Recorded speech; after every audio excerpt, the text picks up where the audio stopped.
Bonjour. Eh ben voilà, la dernière fois j'ai fait une petite vidéo et ça a été quelque chose de bien reçu. Les gens m'ont signifié que ça leur fait plaisir d'avoir une petite actualité planétaire. Alors j'ai décidé que régulièrement j'allais pouvoir vous offrir ce petit temps-là pour vous signaler un petit peu qu'est-ce qui se passe dans le ciel d'une manière collective. Même si encore une fois on pourrait le décliner dans un thème personnel, où est-ce que ça se situe. Mais ça n'empêche pas que l'énergie globale, elle va être vraie pour tout le monde. Alors déjà un petit point assez sympa, c'est que hier, et donc c'est encore un petit peu d'actualité aujourd'hui et les jours qui arrivent, Neptune et Vénus étaient en conjonction. Ça veut dire qu'ils étaient au même degré exact.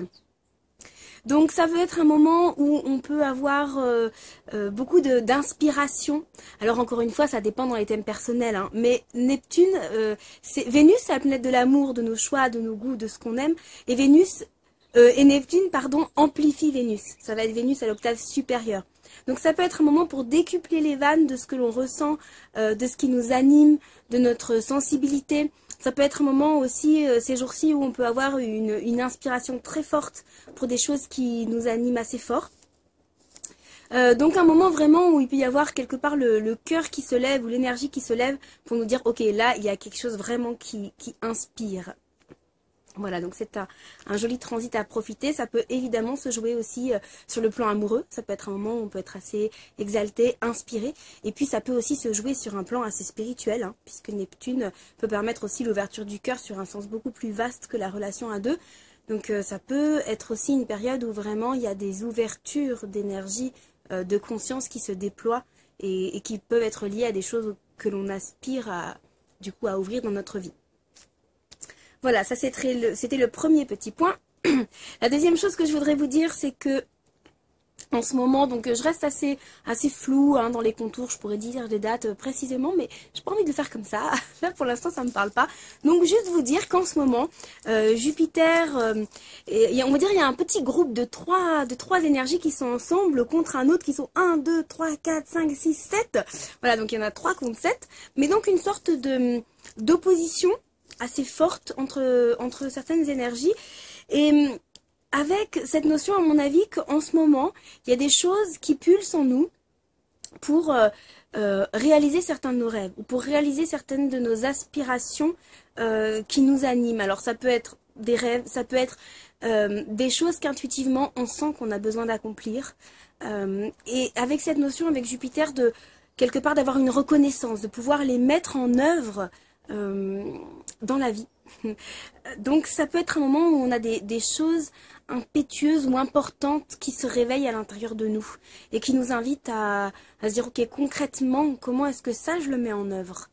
Donc à nouveau déjà avec Vénus et Neptune, ça pouvait réveiller des choses assez fortes en nous, de certaines aspirations, tant au niveau de l'être que de la vie en général. Et là Jupiter et la Lune viennent confirmer un peu ça avec le nœud d'incarnation dessus pour dire ok, qu'est-ce que j'ai à réaliser quelque part là maintenant, ou en ce moment, qu'est-ce qui m'anime d'être posé dans la vie et de pouvoir déployer autour de moi.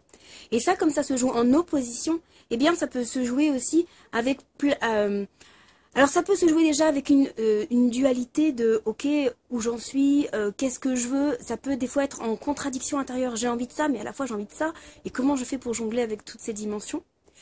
Ça peut être aussi avec des choses qu'on a à lâcher. Il y a comme si le temps pouvait être mûr à certaines choses. Comme je l'avais déjà dit dans la dernière petite vidéo, pour ceux qui l'ont vu, c'est une période où au niveau karmique, il peut y avoir des guérisons, il peut y avoir des choses qui lâchent. Et donc ça se joue ensemble. Donc c'est comme si, parce qu'il y a des choses qu'on peut laisser derrière nous, on peut aussi ouvrir le chemin vers ce qui fait sens en ce moment. Donc il y a quand même un appel à ouvrir les vannes de choses qui nous animent. Et je le dirais pas forcément, enfin ça peut être sur un double espace, sur un espace très intuitif, mais aussi du coup sur un espace assez concret. Jupiter il est en Vierge et il invite quand même plutôt à une sorte de mise en œuvre dans la matière cohérente et réaliste. Voilà. Même si pour ceux qui l'ont peut-être pas entendu, je le répète, en ce moment Jupiter est rétrograde, et ce jusqu'au 9 mai de mémoire je crois. Donc même s'il a fini sa première période, il est encore en phase de rétrogradation, ce qui veut dire qu'au niveau professionnel et sur le plan social, c'est quand même une période où on est un peu plus au ralenti souvent dans le déploiement qu'on a en ce moment. Voilà, ce qui commence à se remettre en marche actuellement, hein. Mais encore jusqu'en mai, ça restera malgré tout encore en énergie un peu d'introspection et d'introversion. Voilà, et puis sinon, pour finir, dire que Jupiter est au carré de Saturne, toujours, ça n'a pas changé. Et Saturne est au carré de Vénus et Neptune. Donc ça veut dire qu'à nouveau, sur le plan de nos inspirations qu'on a pu avoir avec Neptune et Vénus, il y a ce besoin à la fois, toujours pareil, de pouvoir prendre sa place, que ça puisse se poser dans la matière avec ce qui s'ouvre, ce qui se ressent. Alors je ne sais pas ce que vous avez vécu ces jours-ci, mais moi ça a été flagrant. Je ne vais pas vous raconter ma vie intime et personnelle, mais hier j'ai vécu une journée vraiment très marquante avec des événements clés pour moi qui se sont posés et qui auront un impact vraiment sur mon positionnement social, sur ma structure, sur voilà, et ça a été très en lien en même temps avec ce que je ressens et qui m'anime. Donc tout était réuni. Et ça vient c'est pour ça que je prends même si j'illustre pas parce que c'est personnel, je prends cet exemple pour vous dire, je sais pas ce que vous vivez, mais c'est comme s'il y avait des choses qui s'invitaient à se poser. Vraiment, et de pouvoir prendre la responsabilité de, ok, là maintenant c'est là que je vais. Et il y a un côté challenge, il y a un côté j'ose, il y a un côté j'essaye, j'y vais. Voilà, donc c'est quelque part assez exigeant, mais j'ai l'impression qu'il y a un appel assez intuitif, assez intérieur en ce moment qui se lève. Voilà, alors encore une fois, après, dans vos thèmes personnels, ça pourrait se décliner parce que ça va pouvoir préciser en quoi se lève cet appel. Mais voilà, même si je sais qu'intuitivement, vous ressentez plein de choses et que même si c'est pas décliné, ça peut déjà vous permettre de vous accompagner. Ben voilà, merci pour votre écoute. N'hésitez pas à me dire ce que vous pensez ou si vous avez besoin de quelque chose, à m'orienter pour les prochaines vidéos si vous avez des envies. Ce sera avec grand plaisir. À bientôt!